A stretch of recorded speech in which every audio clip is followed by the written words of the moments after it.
Thank you for having me. This is the end of a long day, so I had to give a talk before the bar session. This is much better to do it after.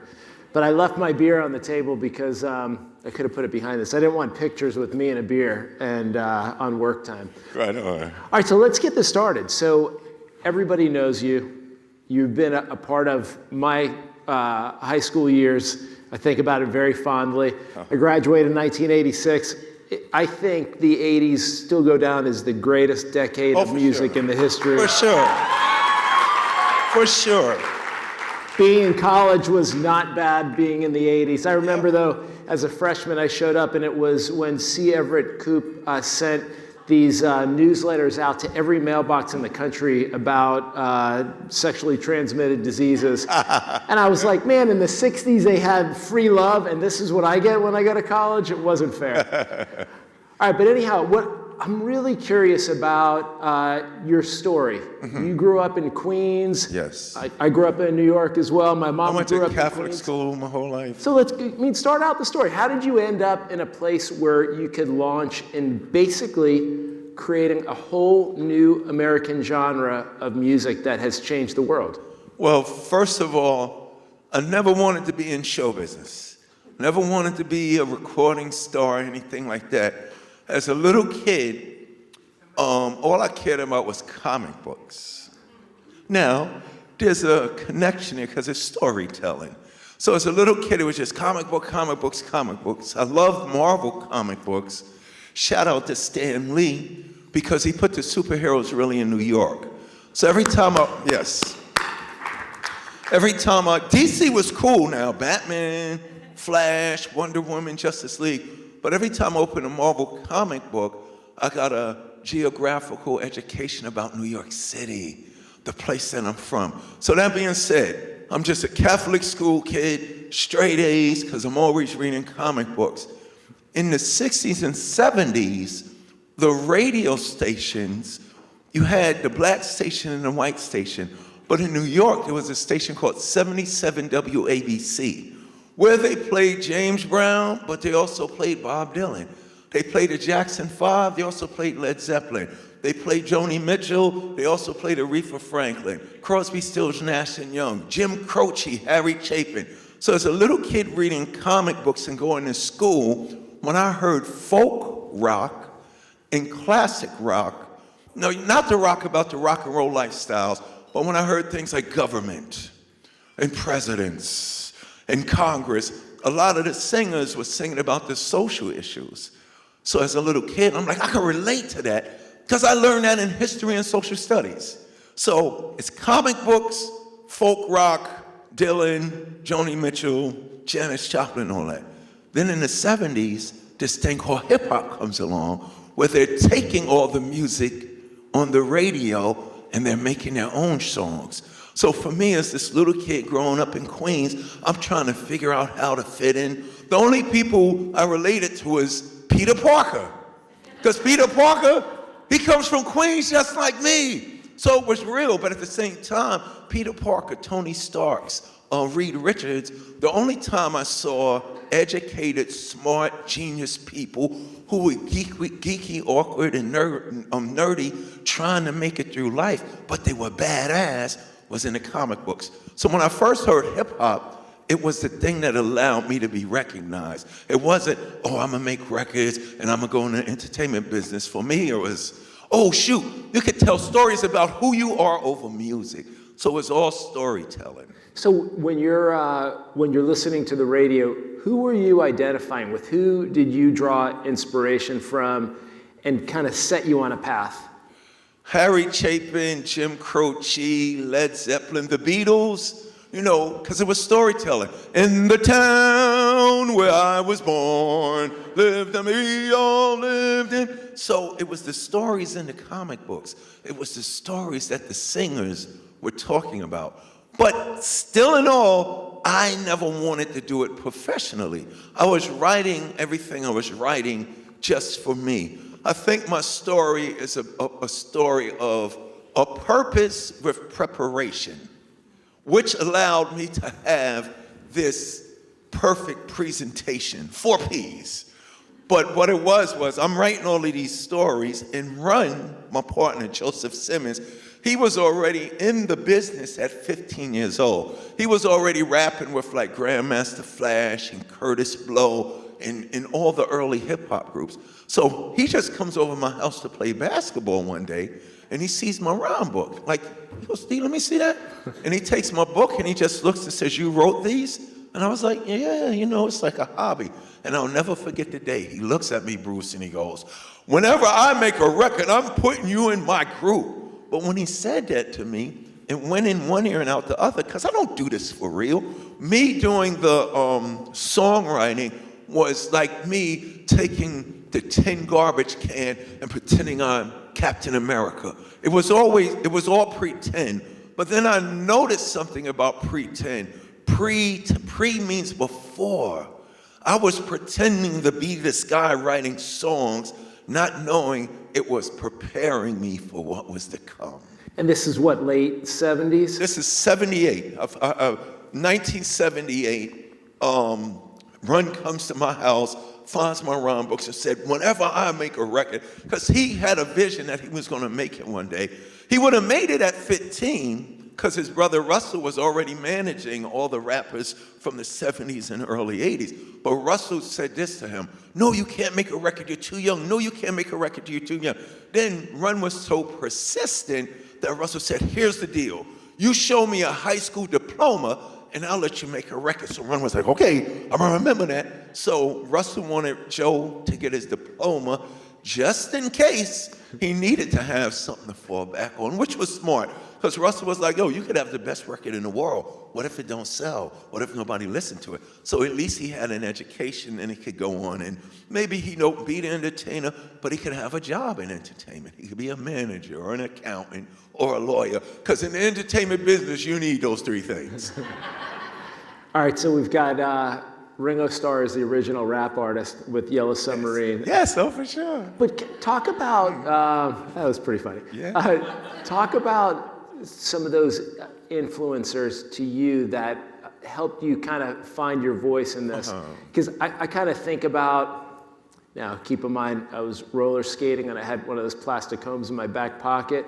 When I first heard Sugar Hill Gang, right, it changed everything for me in music. I really, then I understood what a different kind of music was like, and I loved it. And I think about, whether it's Kool and the Gang, Sugar Hill Gang, Rick James, those are music that I heard in the early 80s that was unlike That was like else. The soundtrack of your life. Yeah, exactly. Yeah. So kind of talk about how that shaped you, because we're not that far apart in age. No, not at all.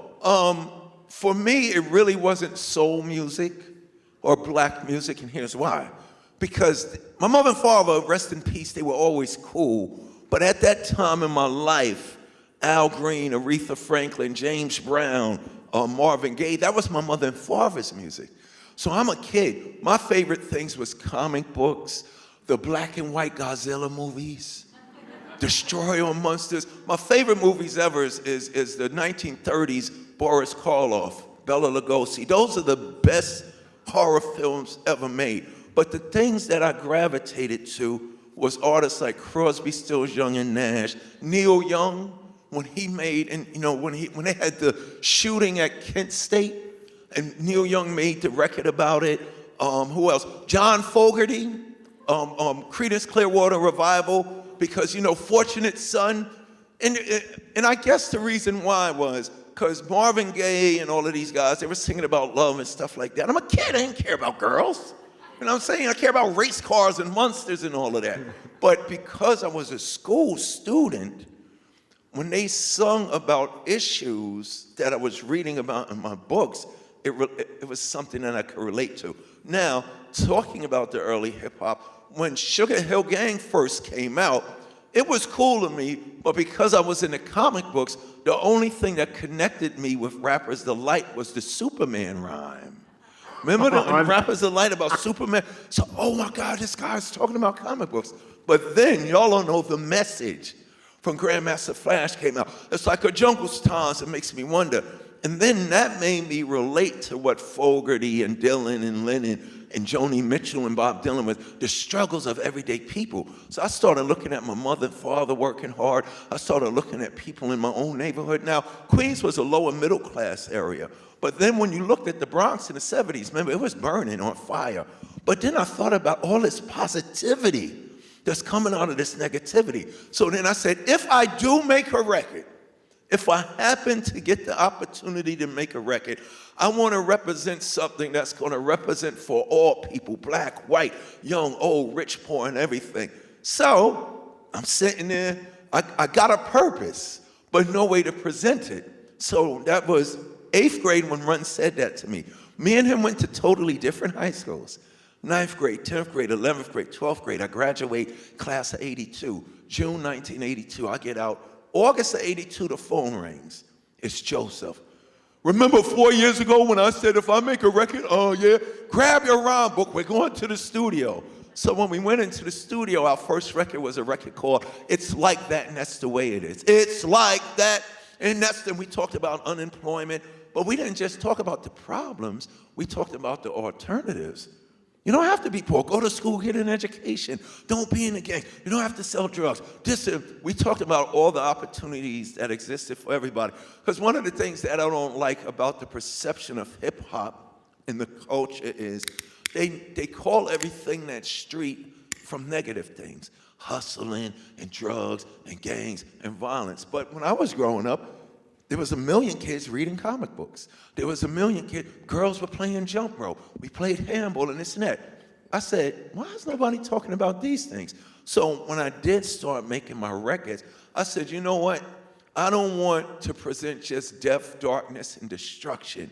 I want to show people that you can do and be anything that you want. So here's this little shy kid who went to Catholic school his whole life, that wore glasses, like this little kid in the 3rd grade. And he's a nerdy kid that likes comic books. But when I stood up in front of the world, my presentation was this. D's for doing it all of the time. M is for the rhymes that are all mine. And for all of those that didn't think it was cool, C is for cool as can be. And Ron would ask me, why you wear those glasses? And I would shout, so I could see. I didn't wear them to be cool. I didn't wear them to be fashionable. I was telling the truth. I kept it real. If I don't wear these glasses, I'm blind as a bat. And even now, I got on contacts. So it was to represent something for people that needed somebody to rep for them. I found my own voice, but I also found out that I was a voice for so many others, like all the great artists who are musicians. Now, I understand, I want to make music to be a rock star and get money. Okay, you can do that.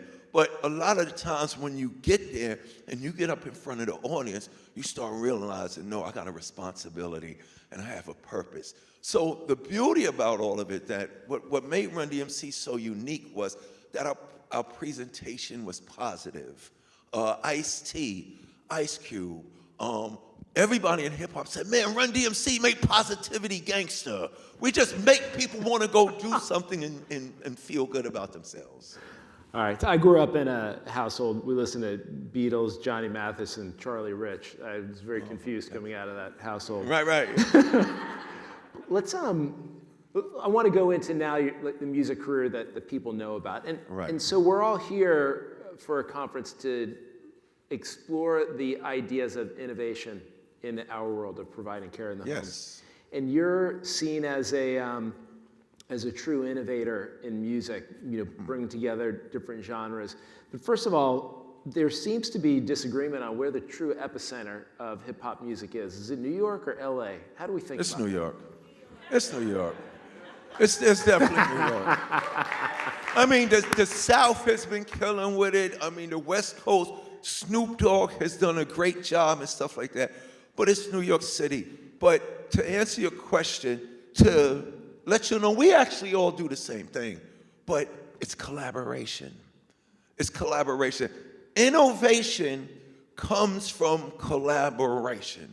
All of y'all in this field, no matter what y'all do, it's about getting together in combining your ideas to solve the problems. I mean, so many problems have been in existence. I don't care what you do, but music, teaching, healthcare, whatever. So many problems are in existence, and a lot of times those problems, things remain the same, good and bad, because everybody is on these linear paths. And you know, the current status of the genre or the current situation of the business and industry, it's growing. But things change with collaboration. When you start working together, when you sit down and say, okay, what was happening in the 70s, 80s, 90s? What happened in 2019?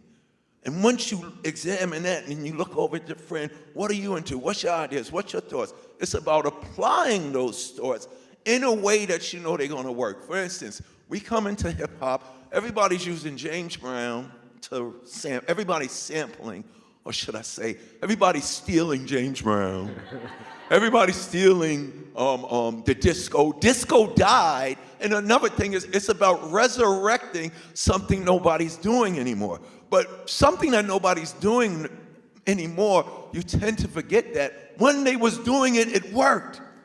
It wasn't like they did it for a minute and it stopped. No, people just changed. Don't forget about what was done before y'all. So everybody's doing James Brown. Disco died. Remember we woke up one day back in the summer, disco sucks, everybody hated it. The music was great. Donna Summer, the Bee Gees. What was wrong about it was the lifestyle, what was going on in Studio 54. Well, and the clothes, to be clear. And the clothes, because that needed to change. But it was, you know, James Brown, funk, R&B, this and that. When we came in, we was like, yo, nobody's rapping over rock records. So when we hooked up it's a tongue twister. Walk This Way was 86. The first rock rap record wasn't Walk This Way. The first rock rap record was a song called Rock Box, which was the first hip hop on MTV in 84. We did this song called Rock Box. It was just me and Run rapping over guitars. That got us an MTV. That was the game changer. That showed that it could work. 84. All right, then, hold on, slow down here because I don't want to get ahead of the story. So you launch in 84. Right? First album was Run-DMC. Yeah, first album to go gold in the whole industry. And that was your first album? Yep, the self-titled Run-DMC. That's a pretty big deal, like 0 to 100 in no time at all. Yep. So talk about going from, I've got this book and my glasses and I'm gonna sing with some friends, to going gold. How does that process work and how quick was it? Because you went from a kid out of Catholic school with a good book to a true businessman that was innovating in one of the largest industries in the United States. Right. It was easy. The reason why it was easy is because I wasn't doing it for a destination. I wasn't doing it for reward. I was doing it to inspire, motivate, and educate. Show people you can do something too. So we did Rock Box. It got us on MTV, which now does what? Puts us in every living room in America. So now here we are, these 3 kids from Queens with this new genre that people think ain't gonna be here in 2 years. But it's in every living room in the United States of America. That's 1984. So then we saw that it worked. So in 85, the next album was called The King of Rock. So stick with us for a second, because I've never produced an album myself, but people tell me it's not easy. Right. And some artists go 3, 4, 5 years in between albums. Yes. You knocked it out. The first 3 albums, 1 year, 1 year, 1 year. Right. As a businessman, tell me about production, ideas, getting it together, executing, because that's the thing that we do every day in our jobs. And while maybe we're not the most creative group, we know how hard execution is. So go into that. Right. So you do the first album, you see the impact that it has. So now you say, what could I do more? What could I do more to have it even more of a greater impact? And it's not an impact for a result. What could I do more to connect and to impact change and growth? Not just in us and our business, but in the community that I'm catering to. So we said, let's not let people think that we're unreachable. that were untouchable. Let's let people know, and this was the key. When people saw Run-DMC's company, they didn't see celebrity. They saw themselves. So if you in healthcare, people need to see y'all, not as just people here, take this, buy this, and give me. They have to see you as the same people that need the same thing that you're offering. So then what does that do? That creates trust. The rappers before us had no rappers to look up to, and rightfully so. That's why they dress different.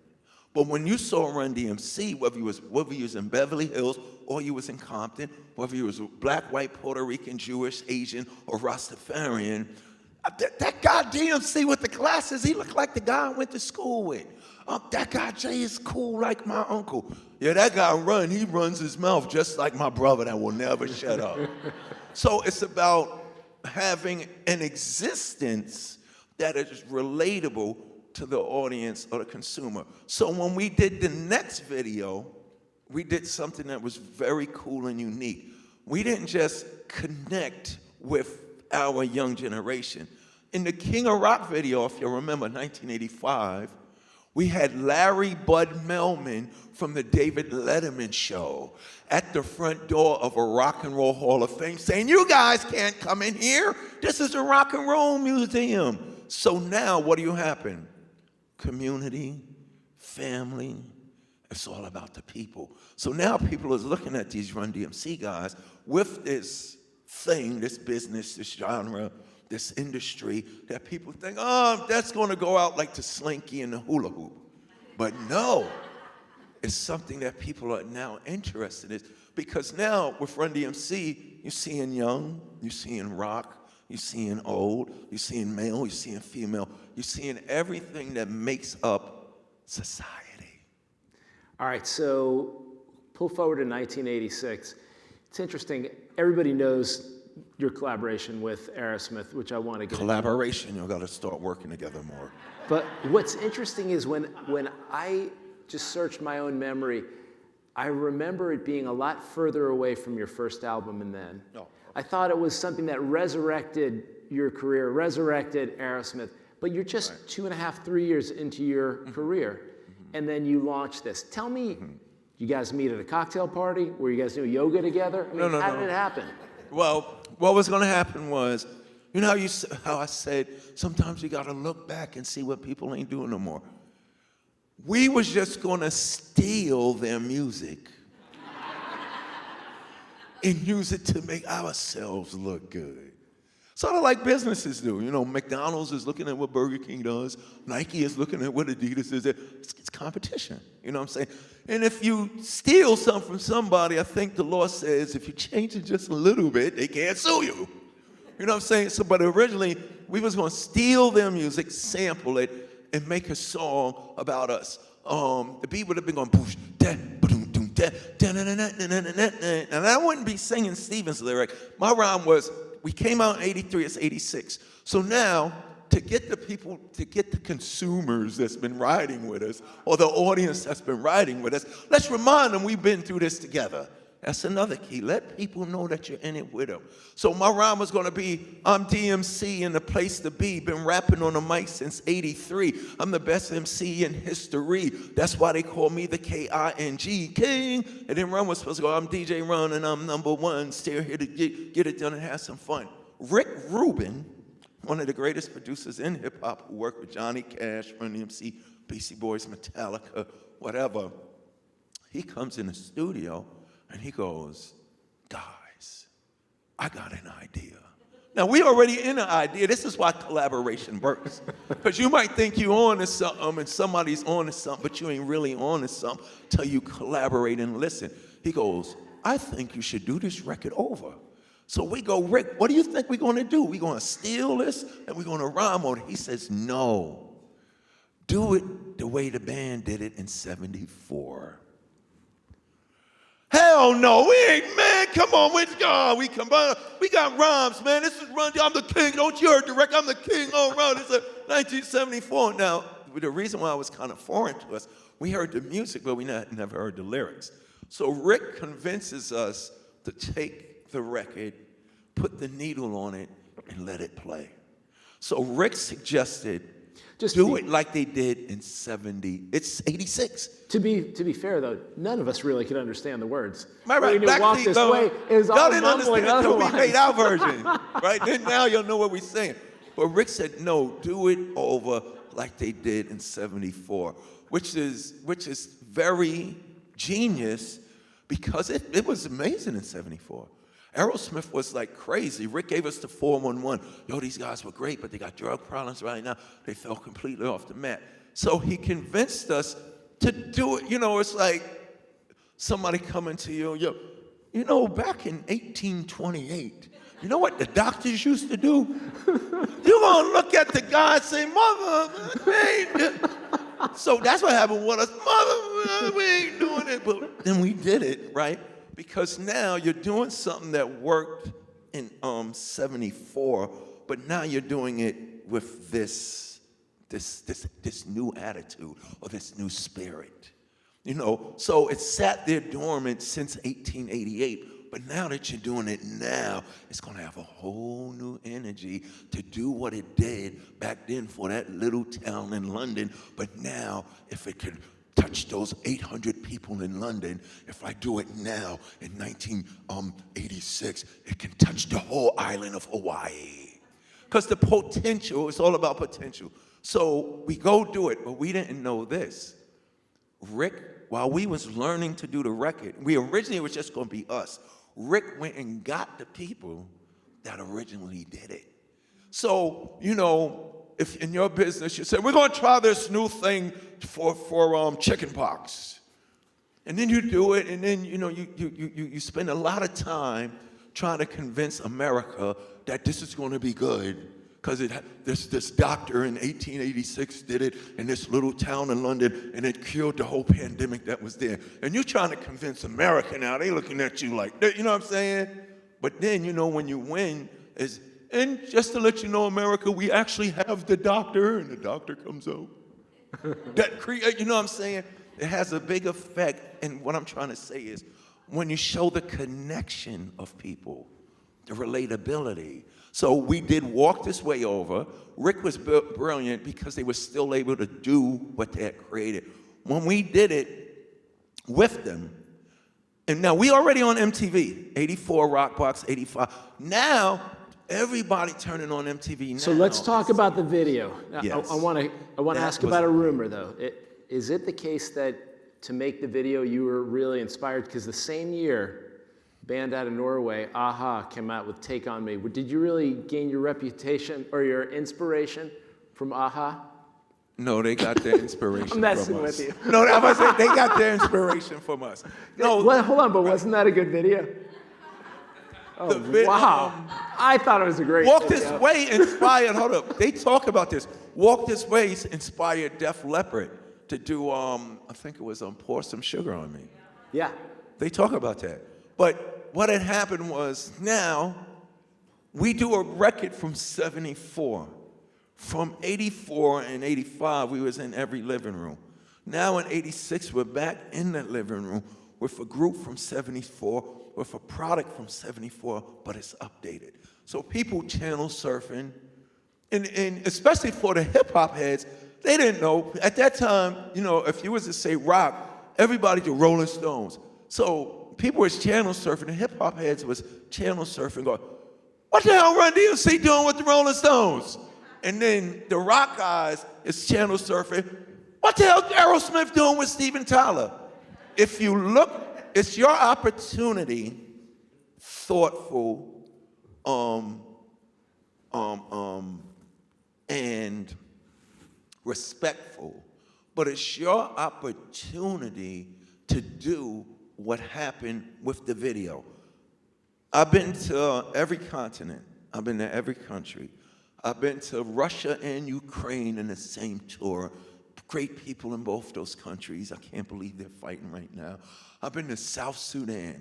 Since 86, every country I go, if I go to Mexico tomorrow, people come up to me and go, DMC, when Steven Tyler took that mic stand and knocked down the wall that was separating y'all in the video. That didn't just happen in the video. That happened in the world. So whatever you're doing in healthcare, whatever your field is, when you collaborate and you know this is being done for a purpose, you're knocking down walls that will allow you to have a victory to help people, to educate people, to inform people, and to make life better. Because we did what we did with Walk This Way, it created a whole new genre. You can collaborate in healthcare and create this whole new thing. We created a rock rap genre, Korn, Limp Bizkit, Rage Against the Machine, Blink 182. Go ask them guys, why are you the Run-DMC and Aerosmith? So what you do, your purpose, I like these P words for me. Your purpose propels you into innovation. And it's collaboration. Everything that needs to innovate only works with collaboration. Because in the same year, what did we do? We made a song about our sneakers. And what you do in your industry can take you somewhere that you never even had the purpose intended for. We do a record about our sneakers. Just talking about, we love these sneakers. My ADIDAS walked through concert doors and roamed all over Coliseum floors. I stepped on stage at Live Aid. People go, y'all did Live Aid? Yes, we did Live Aid. Don't get it twisted. But then another industry calls to support you. So think about y'all into healthcare. When you really break it down, y'all are a part of everybody's lives, connected to everything we eat, the way we dress, where we go, exercise, everything, mental health and all of that. We did this thing for this music industry, and then the sports apparel industry calls up. Why? Because we have something that could make their people's life better. They saw what we was doing was good. So we became the first non-athletic entity to receive a major sports endorsement from a sport. I don't play no basketball, and I got what Jordan got. So, you know, healthcare will start integrating or connecting with fashion and lifestyle. We're living. Healthcare it's a good quote. Healthcare is a missing component to lifestyle. We tell people how to dress, what they could eat, where to go party. Think about how when you turn on the television. And even with hip hop and music, one thing we need to do, empower people how to enjoy their lives. You can't do none of this stuff that they're advertising if you're not healthy. So even when Run-DMC came along, we said, don't do drugs. We never dissed the drug dealers. We never said you're wrong for doing it. We said, instead of doing drugs, go to school. Instead of picking up a gun, go pick up a pencil and do some art and stuff like that. So it's all about introducing people through your particular industry of how to just live better. And that's what Run-DMC did. From the gangster rappers to the clean Will Smith guys. I mean, Will's punched somebody, but you know, he's a good person. You know what I'm saying? Don't hit nobody. You don't want to hurt nobody because now they got to go to the doctor. But it's all about your presentation of purpose will put you in position to connect with everything necessary so that innovation can work. Like I always say, Run-DMC songs, I'm the only rapper, well, Run-DMC is the only groups that our music can play at the kindergarten birthday party. It could go play right next to Snoop Dogg. It could go play right next to Aerosmith. It could even go play in a Taylor Swift concert. So we have a universal position that puts you in a responsible place to not just, all right, here's the thing that we're doing for health, on to the next one. It's all about, here's the thing that we're doing for health, how can we make it better? How can we connect with the underserved communities the same way we connect with people who can just wake up tomorrow and get health care? Give them something that represents them and not race, creed, color, financial position, or religion. Give them something to live a better life, and that's what y'all do. Well, and a lot of people, let me just add this, a lot of people are now starting to wake up about how important health care is because of the pandemic. Absolutely. From mental health, I mean, before the pandemic, I had friends 38 to no older than 52 all die of diabetes, heart attack, high blood pressure, and all of that. Then the pandemic happened, and then it really went through the roof. So I work with this organization, y'all can look it up. It's called Hip Hop Health. And what we do is tell people about people like you through hip hop music, because people ain't gonna listen to their doctor.